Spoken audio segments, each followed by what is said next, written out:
Abra sua Bíblia já no livro de Jonas.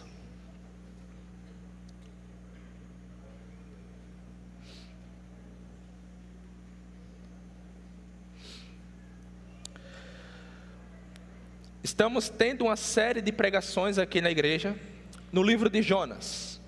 Passamos pelo capítulo 1, capítulo 2, capítulo 3 e chegamos hoje no capítulo 4. Mas hoje não será o fim dessa série. Vamos ver uma parte do que esse capítulo fala. Vamos ler ele todo, mas há muita coisa que temos para extrair e aprender sobre esse capítulo. E antes de entrar para a explicação, leitura do texto, eu preciso falar algumas coisas para que possamos entender nessa noite. Lembre que lá no capítulo 1, Deus chama Jonas. Ele dá a tarefa de pregar em Nínive. Lembre que Nínive era uma cidade onde as pessoas eram cruéis. Você já pensou em alguma atrocidade, alguma coisa cruel? Tá, Nínive é 10 vezes pior que isso. Eles eram cruéis. E Jonas fugiu de Deus. Ou melhor, tentou fugir do Senhor. Porque vimos que ele desce para Tars, ele desce para o porão do barco, ele desce e joga ao mar, mas Deus vai atrás de Jonas.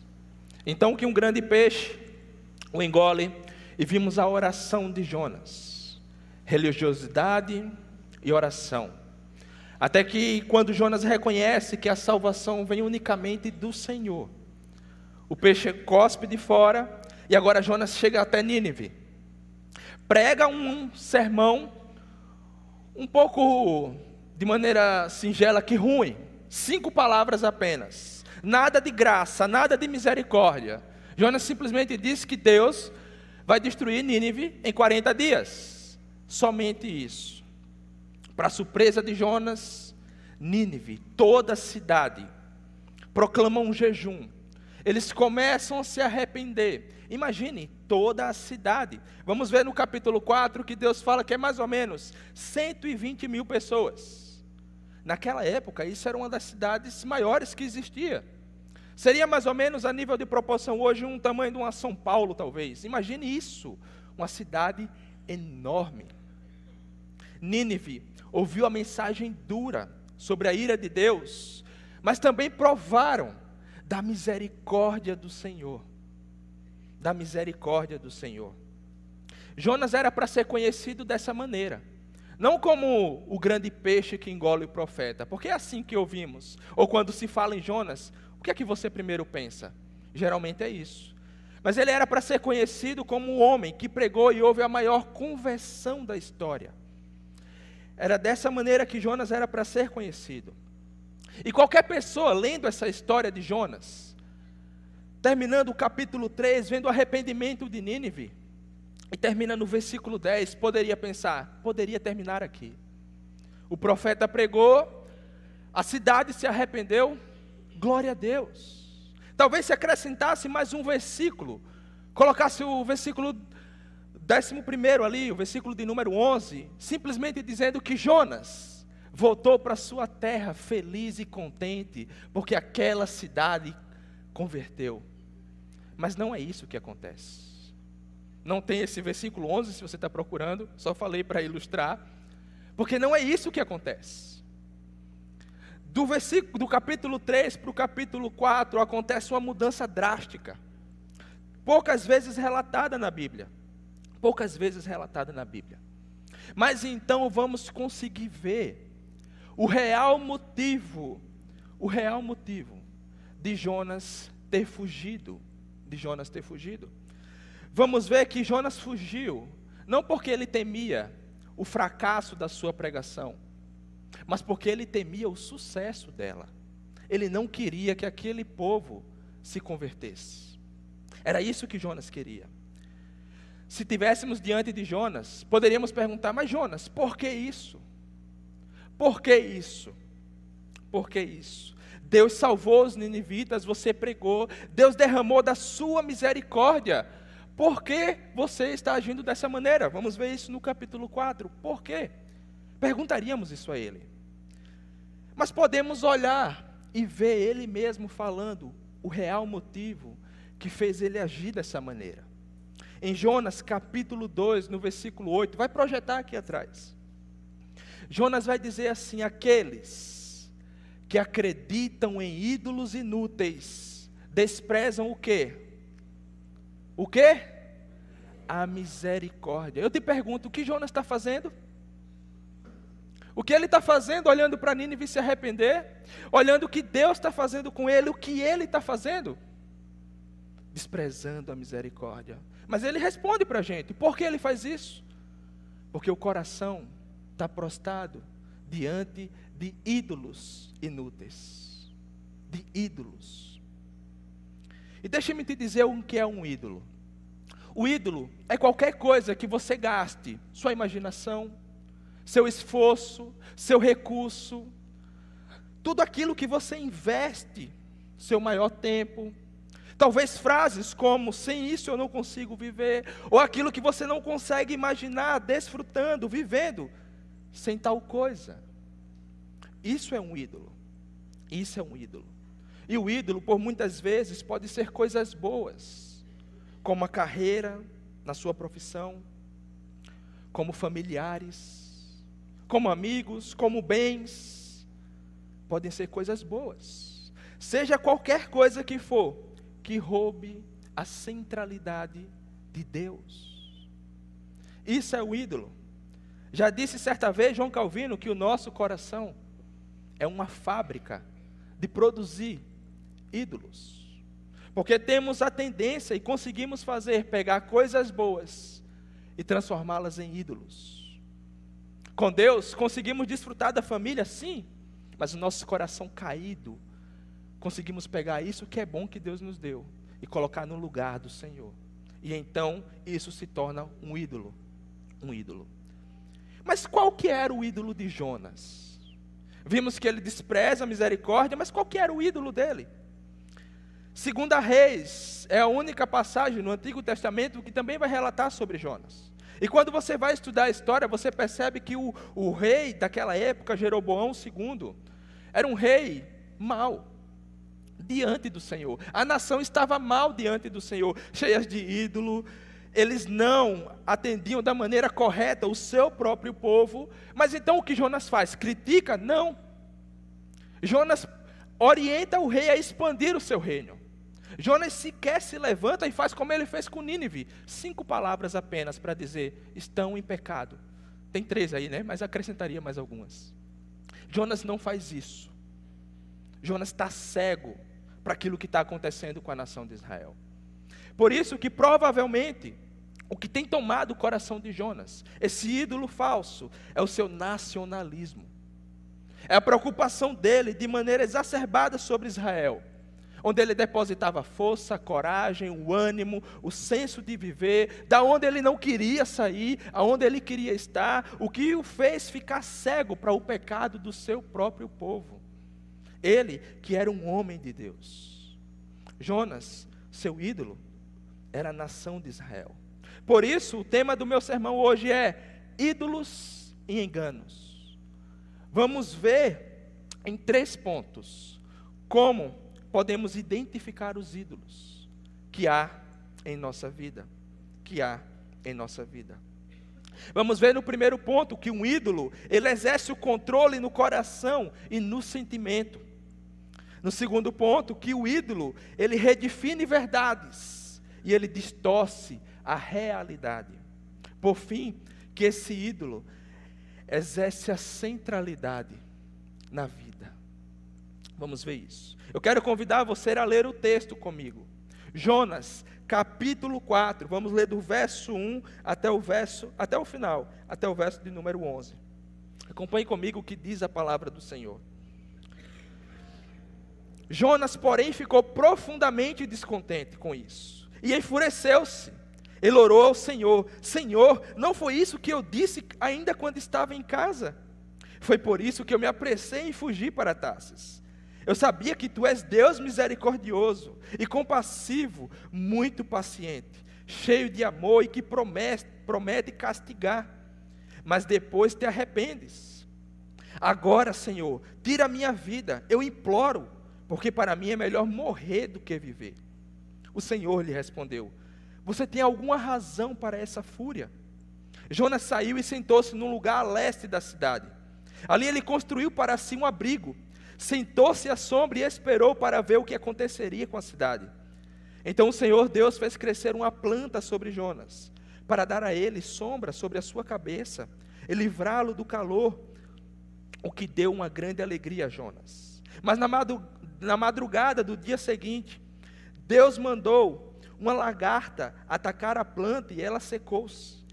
Ao nascer do sol, Deus trouxe um vento do oriente muito quente, e o sol bateu na cabeça de Jonas, a ponto dele quase desmaiar. Com isso, ele desejou morrer e disse: para mim seria melhor morrer do que viver.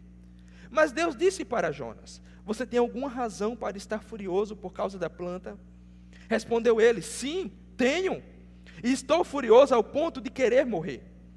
Mas o Senhor lhe disse: você tem pena dessa planta, embora não a tenha podado, nem a tenha feito crescer. Ela nasceu numa noite e numa noite ela morreu. Contudo, Nínive tem mais de 120.000 pessoas, que não sabem nem distinguir a mão direita da mão esquerda, além de muitos rebanhos.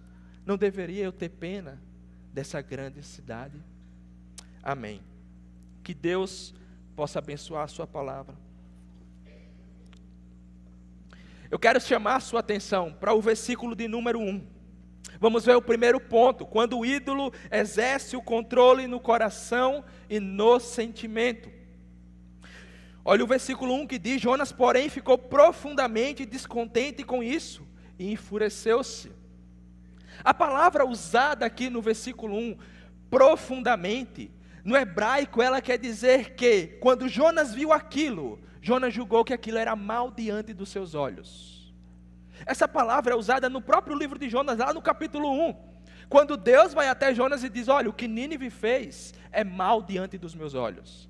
Deus falou isso com Jonas e agora Jonas está falando isso com Deus. Ele ficou profundamente aquilo que Deus fez. Lembre-se, o que Deus fez acabou de salvar uma cidade. Para Jonas, aquilo foi mal aos seus olhos. Ele não enxergou aquilo com bons olhos. Ele ficou profundamente, é isso que ele está dizendo. O que o Senhor fez, Deus, não foi bom. Não foi bom. Mas ele ficou profundamente o que? Descontente. Imagina, irmãos, o Senhor, Jonas, um profeta, um homem que era para proferir a verdade de Deus. Era para ele caminhar de acordo com a vontade do Senhor. E se ele olhasse e visse o Senhor salvando aquela nação, qual seria a reação dele? Júbilo, alegria, porque era assim que o Senhor queria. Mas não, Jonas fica descontente. Afinal, Jonas falou, lembra qual foi a pregação dele? Nínive será, mas o Senhor não cumpre isso. Ele fica descontente, aquilo que ele prega, aquilo que ele fala, o Senhor não faz. O Senhor faz a vontade dele, que é salvar esse povo. Imagine isso. Jonas ficou descontente, e ele está falando para Deus: o que o Senhor fez foi mal aos meus olhos. Isso me deixou profundamente descontente. Mas olhe que no versículo 1, no final, vai dizer que Jonas ainda fica enfurecido, ou irado. E quando a gente fala de emoções na Bíblia, cada um pode pensar de alguma maneira, porque não é tão simples imaginar emoções. É mais ou menos quando alguém grita com você pelo WhatsApp, você pensa, qual que será o tom que ela está gritando? Mandou em caixa alta, então está gritando, repetiu, tem mais ó, então...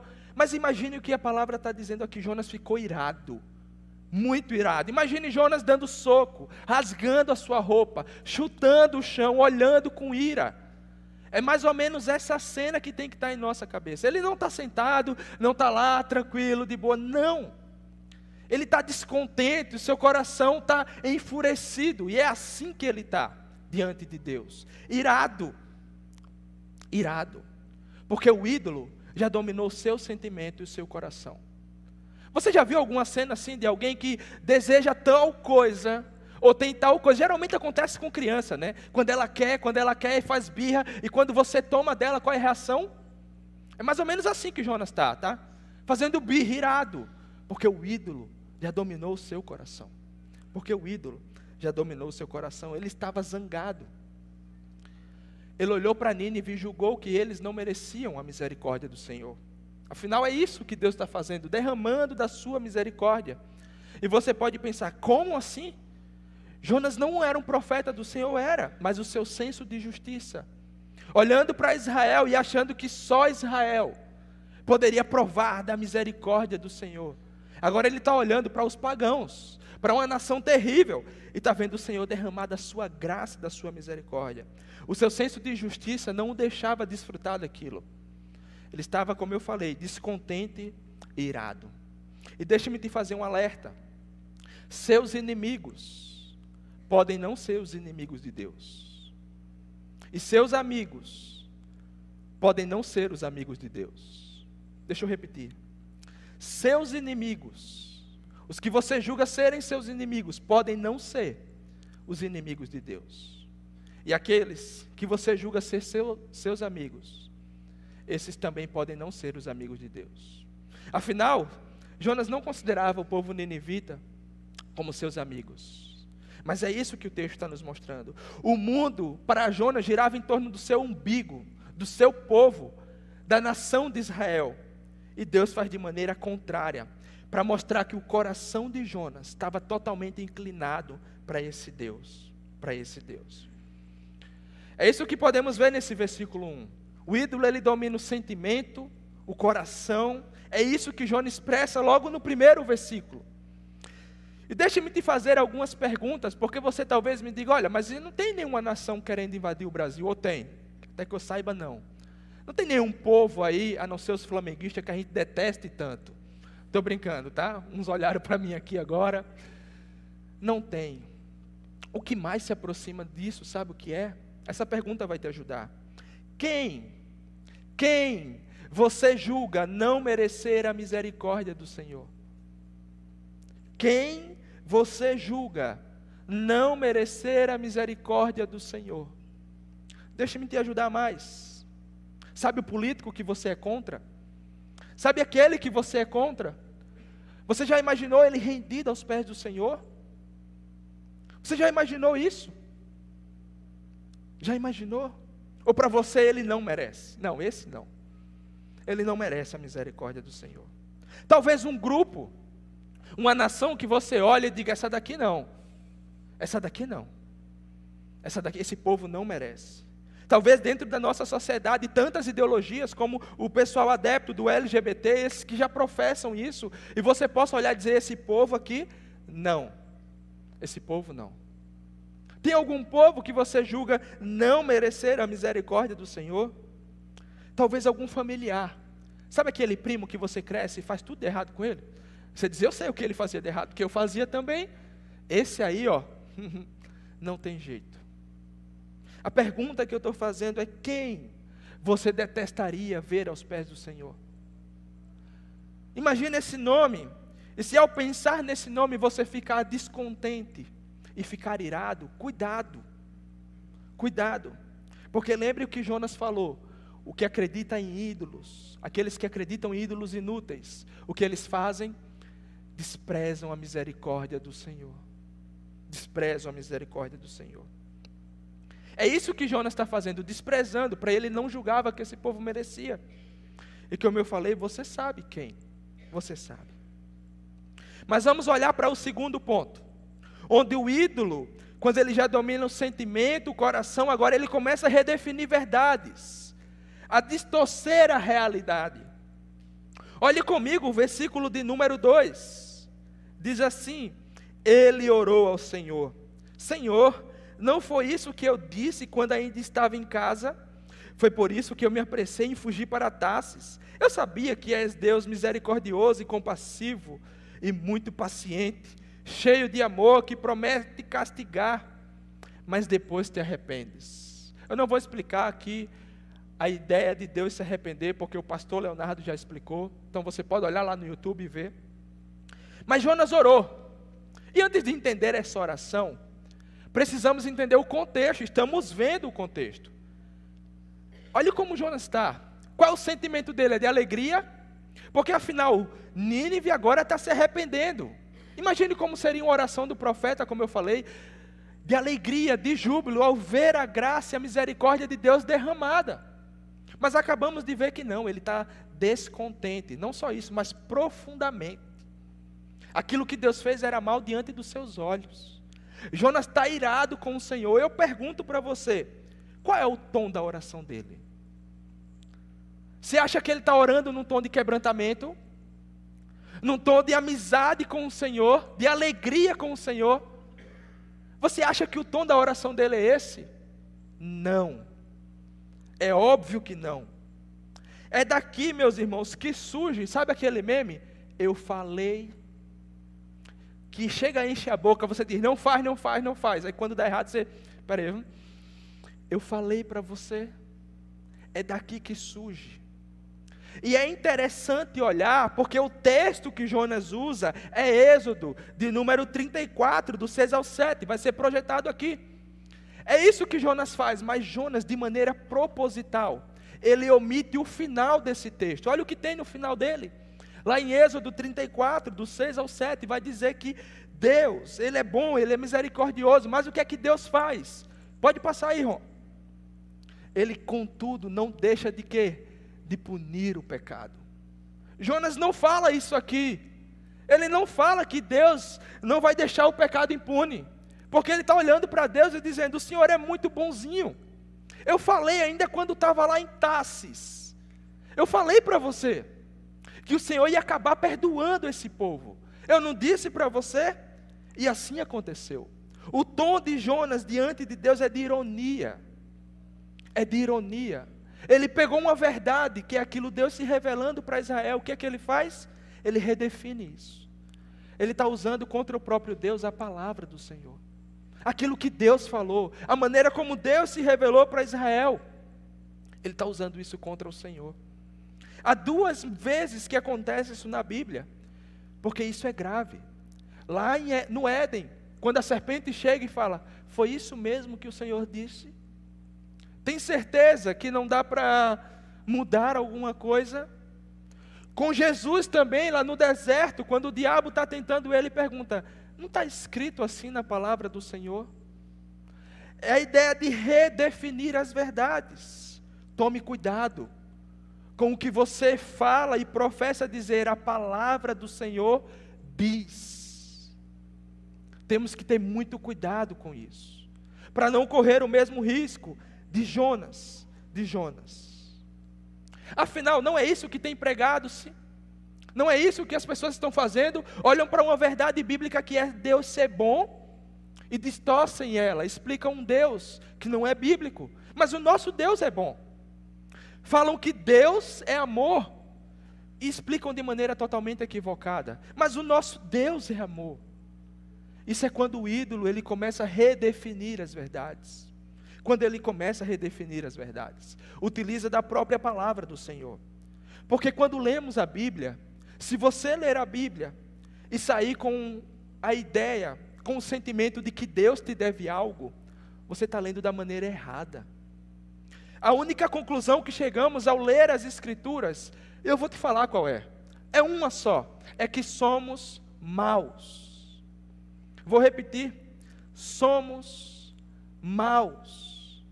Não devemos, o Senhor não nos deve nada. Devemos tudo ao Senhor. Então, se ao ler a palavra do Senhor, e você não chegar a essa conclusão, cuidado. Porque o ídolo pode estar redefinindo aquilo que é verdade, contido nas Escrituras. Jonas está redefinindo essa verdade. Mas não é só isso que acontece. Quando a verdade é redefinida, a realidade à sua volta muda. Ela é distorcida. Olhe comigo o final lá no verso 10. Mas o Senhor lhe disse, você tem pena dessa planta, Jonas? Embora não a tenha poldado, nem a tenha feito crescer, ela nasceu numa noite e numa noite ela morreu. Contudo, Nínive Tem mais de 120 mil pessoas que não sabem distinguir da mão direita para a mão esquerda. Não terei eu de ter misericórdia dessa nação? Sabe o que Deus está perguntando para Jonas? Jonas, você está chorando por uma planta. Eu estou chorando por uma cidade. Você ama coisas. Eu amo pessoas. A realidade para Jonas já está distorcida. Ele agora está clamando a Deus por uma planta. Perceba que Deus coloca até o número, é 120 mil pessoas. E de maneira gritante ele confronta algo que é lógico. Você está chorando por uma planta. Eu estou chorando, eu estou clamando estou convertendo uma cidade, Jonas. É 120 mil pessoas, Jonas. A realidade para Jonas já não fazia mais sentido. Ele já não conseguia enxergar a realidade da maneira que era. Jonas amava coisas. Deus amava pessoas. Deixa eu abrir um parênteses. Hoje de manhã vimos aqui, estamos estudando sobre a visão da igreja. Vimos que precisamos amar a igreja.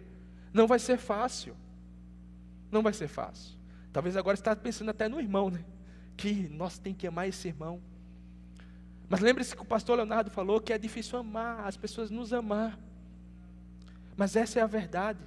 Não podemos distorcer a realidade de amar pessoas. Porque o mundo tem falado, não caminhe com pessoas, elas te machucam, elas te ferem, elas vão te frustrar. Deixa eu te dizer, é verdade. Aqui na igreja isso vai acontecer também.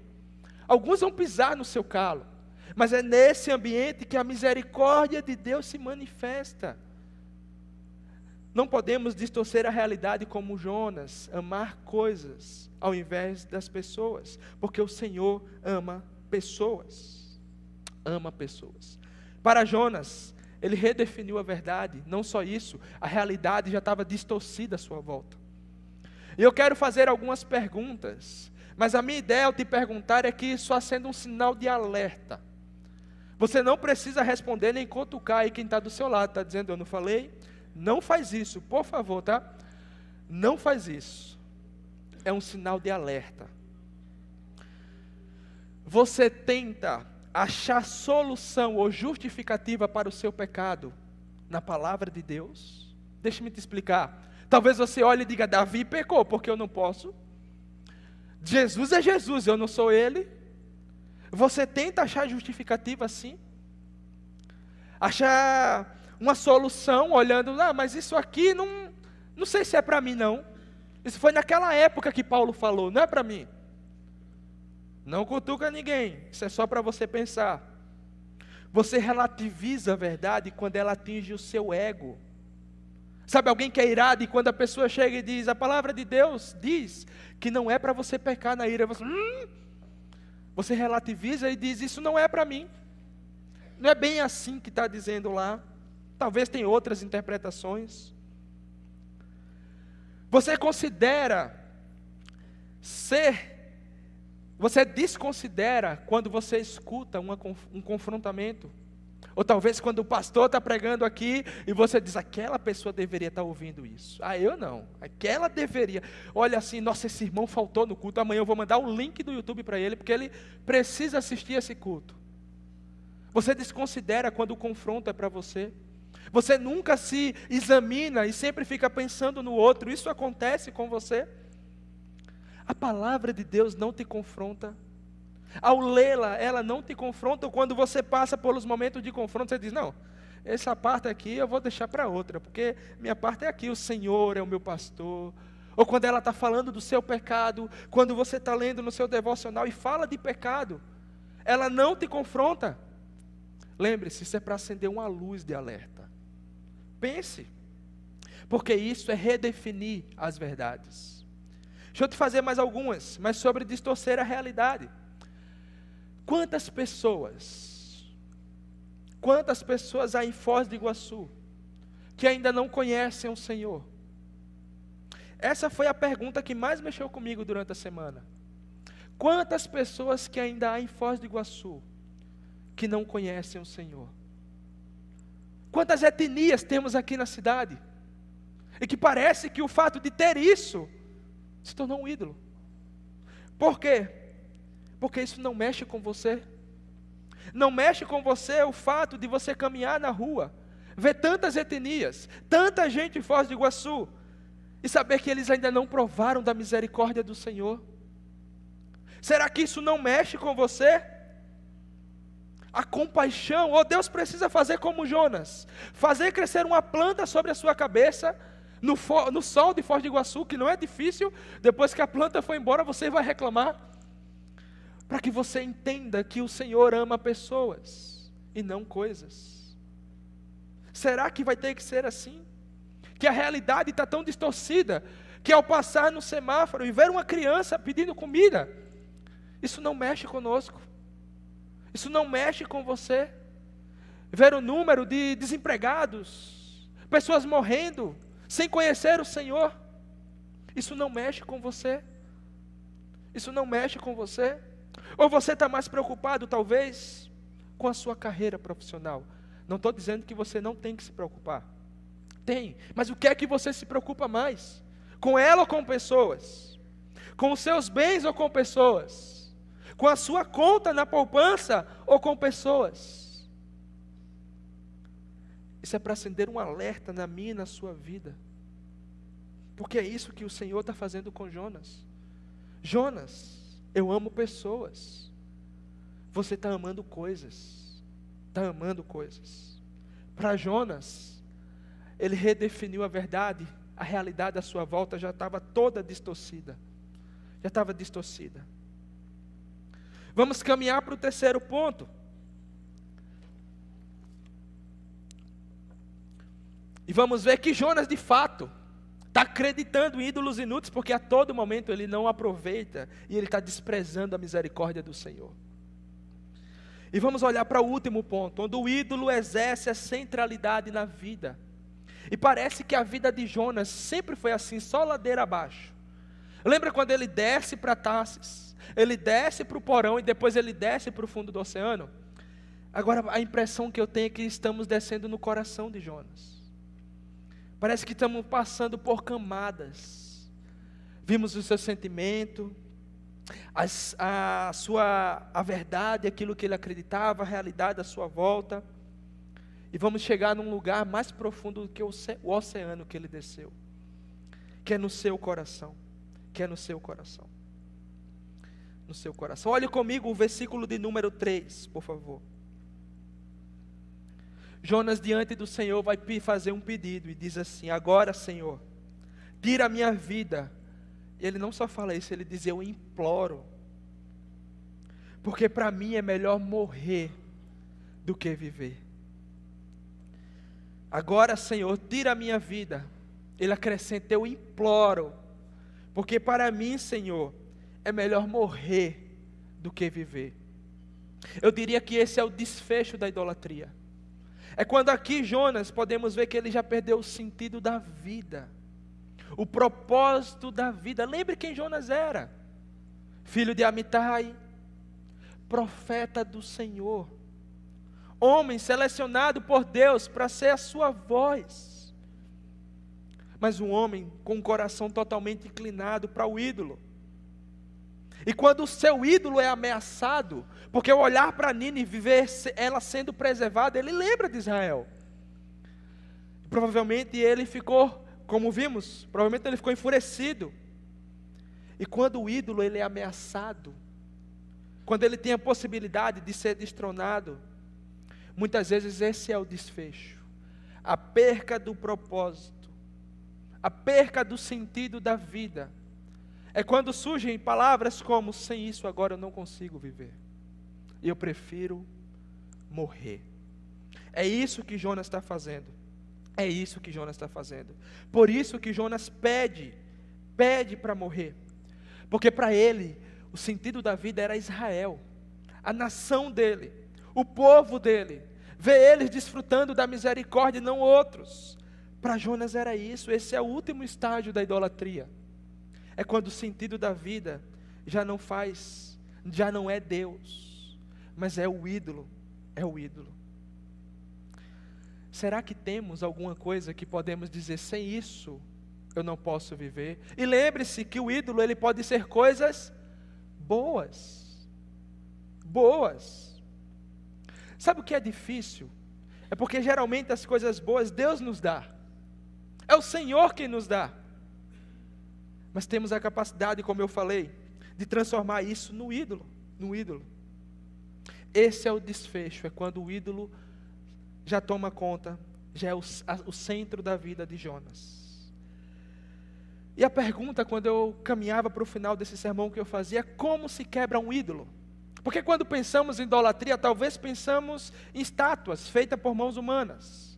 E esse é fácil, porque é só pegar um martelo, uma marreta, ir lá e quebrar. A pergunta é como se quebra um ídolo no coração? Qual é a marreta que se usa para destronar um ídolo que está dentro do coração? Eu pensei em algumas sugestões aqui. Talvez, se alguém estudar muito, escrever um livro sobre isso, melhorar. Não só um livro, mas ele faz um congresso sobre esse livro. E aí sim, não vai quebrar o ídolo. Não é mais informação. Porque isso não se quebra na força do nosso braço. Isso não se quebra na força do nosso braço. Quem entendeu isso muito bem, e numa passagem, numa cena muito linda do livro, foi C.S. Lewis. E eu quero caminhar para o final desse sermão, mostrando como podemos fazer para o ídolo deixar de ser o centro da vida. Para o ídolo deixar de exercer o domínio no coração, no sentimento. E como o ídolo, ele pode deixar de redefinir as verdades e distorcer a realidade. C.S. Lewis, num dos livros sobre a Crônica de Nárnia, se você está vendo aqui, talvez você já lembre da cena, conta a história de um menino chamado Eustáquio. E que menino, quando você lê ou assiste, você fica... Mas diz que Eustáquio chegou e viu uma fortuna, ouro e ouro e ouro. E ele se alegrou muito com aquilo. Ele ficou tão contente com aquilo, mas tão contente, que ele se jogava em cima do tesouro. Não só isso, mas ele colocou braceletes em seu braço. E ele ficou maravilhado com aquilo, pensando o que ele poderia fazer. Afinal, ele tinha acabado de encontrar a razão e o sentido da sua vida. Agora ele estava contente e feliz, Eustáquio. Mas para sua surpresa, como menino, estava cansado e ele adormece. E ao acordar no outro dia, ele percebe que o seu braço estava dolorido. E ao olhar para ele, vê o bracelete apertado, porque ele já não tinha mais mãos, ele tinha patas. Eustáquio se transformou em um dragão. Tudo isso para ilustrar aquilo que estava dentro do seu coração. O ídolo que estava dentro do seu coração. E diz que agora ele chorava lágrimas quentes, como de um dragão. E ele já perdeu a realidade do que é ser humano, daquilo que estava à sua volta. Até que certa vez ele escuta Aslan falar com ele e diz: eu posso te salvar disso. Porque a grande luta de Eustáquio era tirar aquela pele de dragão do seu corpo. E ele tentou algumas vezes. Mas para sua surpresa, cada patada que ele dava e tirava algumas, outras surgiam. E ele não conseguia. Até que Aslan pega ele e leva para um lugar muito belo. E Eustáquio, ao só tocar nesse lugar belo, que era um jardim, e tinha um rio que passava no meio, só ao tocar na água desse rio, o seu braço já ficou melhor. Então ele começa de maneira desesperada a arrancar essas peles. Mas sempre surgia outra. Até que Aslan diz para ele: eu posso fazer isso. E ele, meio desconcertado, ele se joga no chão, meio de costa para Aslan. E Lewis escreve que Eustáquio estava tão desesperado, desconcertante. Mas eu vou ler aqui as palavras que estão no livro. Diz assim: a primeira unhada que me deu foi tão profunda que eu julguei ter me atingido o coração. E quando começou a tirar a minha pele, senti a dor, a pior dor da minha vida. A única coisa que me fazia aguentar era o prazer de saber que nunca mais eu teria aquela pele. Está aí a resposta que eu perguntei. A resposta para a pergunta que eu te fiz. Como se quebra um ídolo do coração? Só Deus pode fazer isso. Só o Senhor pode fazer isso, mas ilustrando como Eustáquio, isso pode doer em você. Isso pode atingir, vai atingir o seu coração. Porque muitas vezes a maneira de se desfazer do ídolo é abandonando. É deixando, é entregando. E isso pode doer em você. Timothy Keller, certa vez, em um dos seus sermões, ele vai dizer: a maneira de lidar com os ídolos não é evitando o fato de procurá-lo em meu coração. É o contrário, é buscando o Senhor e todo dia o perguntando: quem são os meus ídolos falsos? Cuidado com o que ele está dizendo. Ao perguntar para o Senhor, quem são os meus ídolos falsos? Talvez o Senhor faça como o Aslan fez com Eustáquio. Possa atingir o coração. Isso pode doer e doer. É essa maneira que há para quebrar os ídolos. Por isso o único caminho é eu e você irmos até Cristo, irmos até o Senhor, porque há dois públicos aqui no texto. Estamos vendo Nínive e Jonas. Talvez você é aquele que está ouvindo sempre a mensagem do Evangelho, ainda não caminha com o Senhor, você também está desprezando a misericórdia. Mas há aqueles que já estão dentro de casa, e que também estão desprezando a misericórdia, porque acreditam em quem? Ídolos inúteis. Lembre-se, Jonas ficou descontente. Cristo tinha prazer em ver a vontade do seu Pai ser cumprida. Jonas ficou irado. Cristo aceitou a vontade do seu Pai. Jonas mudou a verdade. Cristo, mesmo sendo tentado de todas as maneiras, jamais negociou os princípios. Jonas amava coisas, Jesus amava e chorou, se compadeceu de pessoas. Jonas tinha um ídolo como seu Deus. Cristo nos mostrou a maneira exata de como adorarmos somente a um Deus, o seu Pai. Jesus é muito maior do que Jonas. Muito maior. Olhando para a vida de Jonas, dá um desespero, porque como temos falado a cada sermão, temos muito mais de Jonas do que percebemos, Então o único caminho é esse, meu irmão e minha irmã. Corra para Cristo, pergunte a Ele: Senhor, quais são os meus ídolos? Mas não só isso, Senhor, quebra esses ídolos, ainda que possa doer, ainda que eu tenha que abandonar. Esse é o único caminho. Jesus é o profeta que Jonas deveria ser. No entanto, não há dúvidas que Jesus é muito mais do que isso. Jesus não apenas chorou por nós, Ele morreu por nós. Jonas saiu da cidade esperando testemunhar a condenação de Nínive. Jesus saiu de Jerusalém, da cidade, a fim de morrer numa cruz, para salvar a mim e a você. Por isso que Jesus é muito maior do que Jonas. Muito maior do que Jonas. Eu te pergunto, para você que ainda não caminha com o Senhor, hoje, nessa noite, você há de desprezar a misericórdia dEle para você? Porque a misericórdia do Senhor está estendida diante dos seus olhos. Eu te pergunto, você há de desprezá-la? Mais uma vez e mais uma vez. E para você que já caminha com o Senhor, quais, no plural, são os seus ídolos? Quais são os seus ídolos? Não pense que foi fácil fazer esse sermão não, porque eu tenho que olhar para mim. E a verdade é que a lista é grande. E eu não fico surpreso se você chegar e dizer: a minha também. E nem Deus vai ficar surpreso, porque essa é a verdade. Como eu falei, somos maus.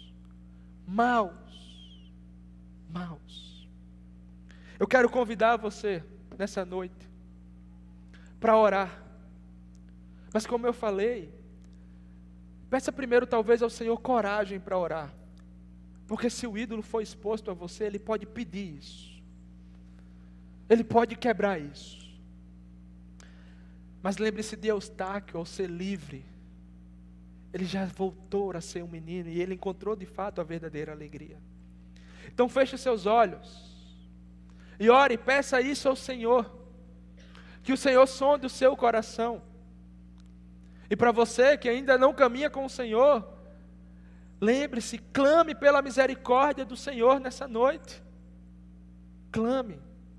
Que assim como o Senhor salvou o pessoal de Nínive, Ele pode salvar a sua vida nessa noite. Então faça a sua oração.